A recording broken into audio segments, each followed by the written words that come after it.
Hello everybody, this is James Watson here with a figure review for the WWE Ultimate Edition Kane.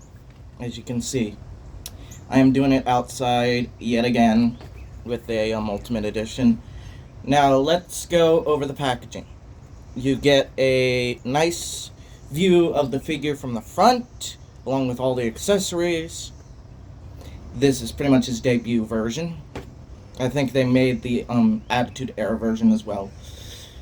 They need to make an Ultimate Edition of him unmasked, in my opinion. Here we have a picture of Kane on the side, played by Glenn Jacobs. Here is some nice artwork. I think this is from the debut of Kane. Him in the ring. I don't have a ring to put him in to display him like that. $100. Not paying that much for a freaking ring. Now for the Mschnergluglerga. Sorry, quoting Vought Saxon 007.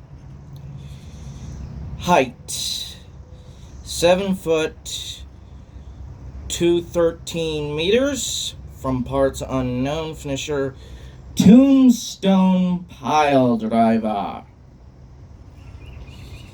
Career highlights: WWE Champion. Technically, when he got that championship, it was still known as the WWF.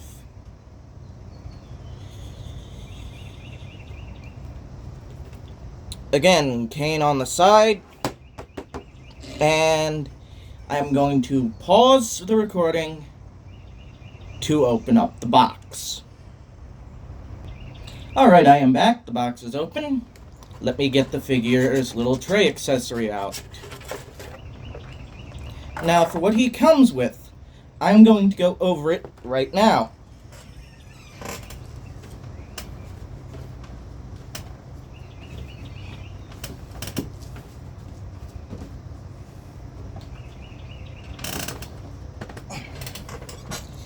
He comes with an extra head, the championship belt, the debut Kane cape, and I think that's the thing he stuck up against his throat to say the words "suck it," which I don't really remember, and a pair of extra hands.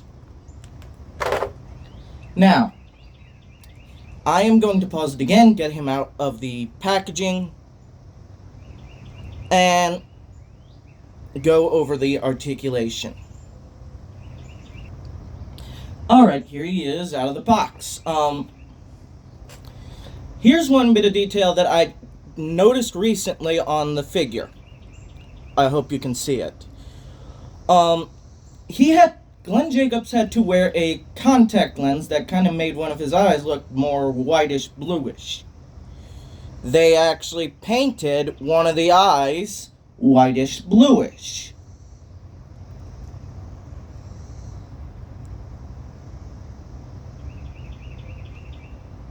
They didn't have to make that detail, but they did. Now for articulation. I'm getting closer because it's easier to reach the figure. He has an ab crunch, so he can look down like that. Not a very good ab crunch, but he has one. He can also go back. He has arms that can splay outwards. Now, mind you, the shoulder joints right here, that's rubberized plastic.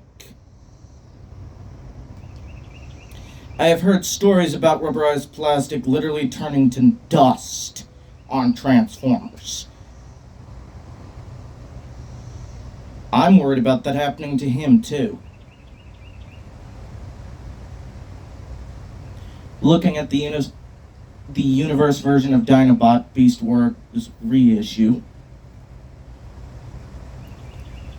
And they didn't bother painting the intersection of the elbow joints here red to hide the seam. They should have done that, in my opinion. But me, I usually leave him on the shelf with the Kane cape on. You might be going, why don't I have the Kane cape on him right now? I'm not going to pull it out the box. I just wanted to show it off. It's a nice fabric cape. I just don't want to pull it out right now. Plus, it's a pain in the butt to put on. You literally have to remove his head. Which, mind you, the ball joint has damaged the part where it connects on mine a little bit. So I am very cautious about that. He also has knee joints, so he can do several poses. Now, this figure came out before they had the drop-down hips. So he does not have those drop-down hips. You may have also seen that he came with the belt. I tried to put the belt on him. It will not stay on him at all. My suspicion is you're supposed to display him bending down, holding the belt. Or have him holding the belt over one of his shoulders. Make those belts a little bit bigger. Please, Mattel, make them a little bit bigger so they can actually go around the waist of the figure. I mean, they fit fine for the female ones, but the male ones, they don't fit. You need to remold the male ones.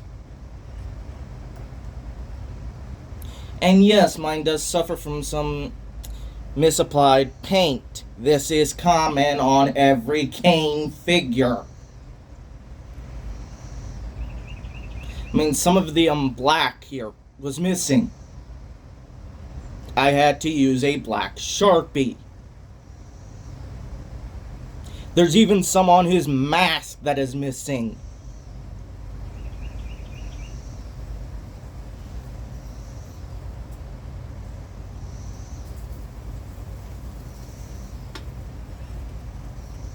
And I don't even know if I want to frickin' fix that. Like, he was missing some red on his arm. That little dark splotch is Sharpie.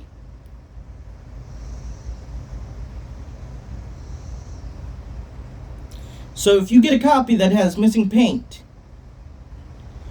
and you are not very good with paint itself, you can always use Sharpies.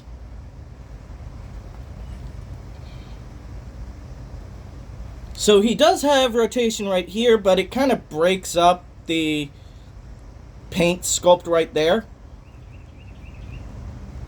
So I usually just leave him like that with the cape on. It looks better. Also, after I'm done reviewing him, I am going to review the Attitude Era Ministry of Darkness Ultimate Edition Undertaker.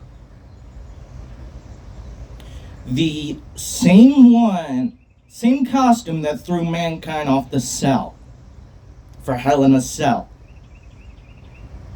The same guy who had an ankle issue that day model. So stay tuned for that.